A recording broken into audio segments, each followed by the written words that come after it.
With the holidays coming up, many of you are probably going to play Monopoly with your family and friends.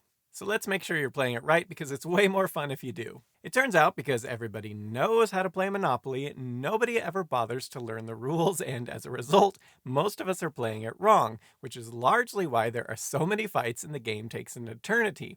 And as you'll see when you hear the ways we all play it wrong, a lot less fun. So, how is the game actually supposed to be played? To begin with, according to the copy of the rules slipped into every copy of Monopoly ever sold, free parking does absolutely nothing. You aren't supposed to win a pot of cash when you land on it.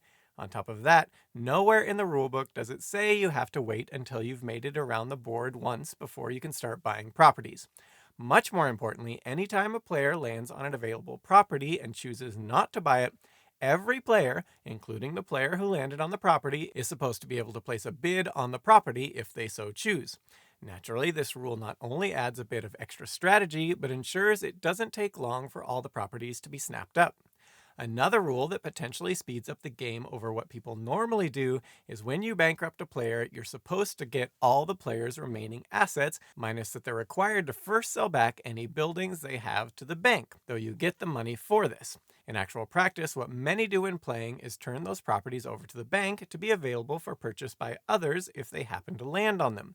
This latter is only supposed to happen if the thing that causes the bankruptcy is a result of debt to the bank. And even then, rather than requiring another player to land on the property again to kick off purchasing or an auction, all of the properties is supposed to be immediately auctioned upon said player going bankrupt. Next up, that rule where if you land on go, you collect $400 instead of the normal $200 for passing. Yeah, that's not a thing in the official rules.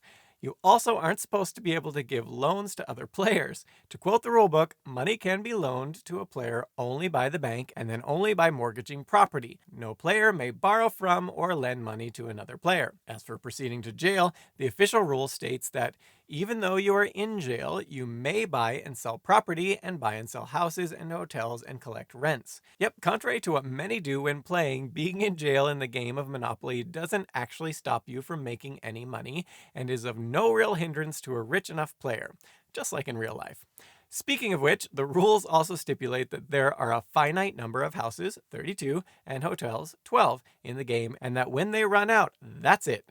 Further to quote the rules, if there are a limited number of houses and hotels available and two or more players wish to buy more than the bank has, the houses or hotels must be sold at auction to the highest bidder. So as the precious building resources run low, they actually potentially get a lot more expensive, adding extra strategy to the game. Once every house and hotel is gone, if you want to buy such a building, you have to wait until some player returns some of the houses or hotels to the bank, whether via going bankrupt or selling them back at half the original cost. Another little known rule that occasionally gets players accused of cheating after the fact, but is just part of the official rules, is that if you land on someone else's property, to quote, the owner may not collect the rent if he/she fails to ask for it before the second player following throws the dice.